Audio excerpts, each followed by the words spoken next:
Also developing tonight, White House staffers scrambling to turn President Trump's idea into policy. The president calling for more mental institutions as a way to curb gun violence.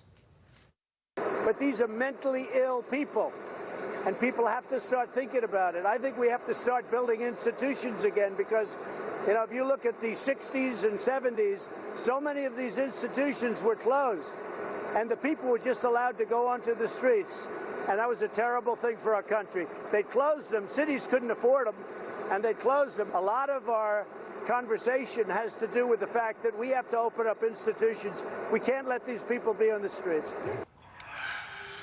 Here now is Victor Davis Hanson. He is a senior fellow at the Hoover Institution. Victor, it's always great to see you. You just heard from the president. Before we hear from you, I want to put this on the screen. This is from the president of Mental Health America, and he says, quoting here, Mr. Trump is pursuing a 19th century solution to a 21st century problem. Anybody with any sense of history understands they were a complete failure. They were money down the drain, of course, speaking of mental health institutions. What's your response to that, Victor?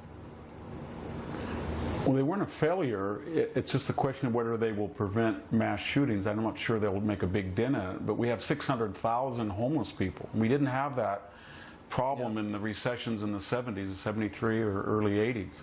And a lot of those people have the majority have mental health issues. So a restoration of mental health facilities would really help that problem of homelessness. And I think the president would be right. As far as these mass shootings, though, they're horrific because, you know, especially when they attack schools, because parents are not supposed to bury their children. Children are supposed to bury parents. So we want to do something about it. But when we look at the statistics, you know, we have about 350 a year out of 11,000 lethal shootings. So it's less than 3%. Then when we get into that 3%, right, how do we save that 370 people? And when you look at people who are known mental health patients, we're only down to about 4 or 5%, maybe 30 people we could save. If we look at people who have been convicted of domestic abuse or felonies and have a gun and shouldn't have, maybe we can save another 50. But that elusive 150 or 200 people who are dying are such a small percentage, and we don't really know how to get at that because all of the methods that people are proposing, whether it's a gun ban like Australia or the 10-year assault weapons ban, they don't really have a clear record of success. And you know, we're losing 600 young people in Chicago a day. That's double in that city alone of the number who perish in these mass shootings is defined as 4 people killed in a 24-hour period. So it's kind of like, just to finish, it's kind of like airliner deaths. We stopped that problem. We haven't had one in 10 years. And we did it incrementally by changing the rules of pilots, hours they could fly per week, better avionics, better computers, better airports, better engines, and all of that around the edge has really made a difference. And I think that's the way to look at this problem. But you make a great nexus there, Victor, because, you know, I want to put this on the screen as well. You look at some of the shooters, and you look at the common denominator, and you have Nicholas Cruz, Parkland, right? Stephen Paddock, Las Vegas, Dylan Roof, Charleston Church, James Holmes, Aurora, Jared Loeffner, the Gabby Giffords shooting in 2011. These are all people who had known mental health issues. And maybe it's not the elixir. Maybe this doesn't eradicate it, but certainly you're taking steps in the right direction.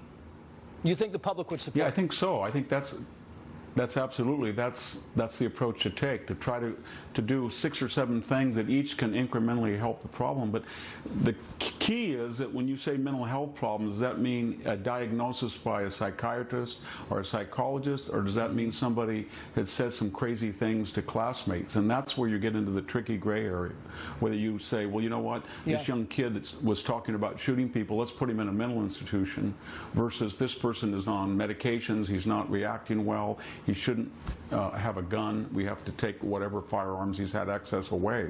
So that it's a very tough issue. All of these issues are, because it's an emotional one. When we can't just say, Trace, well, there are only less than 2 or 3% of the 11,000 people killed by guns each year, these mass shootings, and therefore let's not worry about it. That's callous. And so we're trying to address a small number of deaths with a lot of resources, and there's a lot of controversy about it. But I support the idea of bringing back mental institutions for other reasons, especially reducing the homeless population of over 500,000 on our streets. Do you look at Los Angeles, you look at San Francisco, and you think, I mean, it's just an unbelievable thing to watch. Victor Davis Hanson, always good of you, sir. Great insight. Thank you.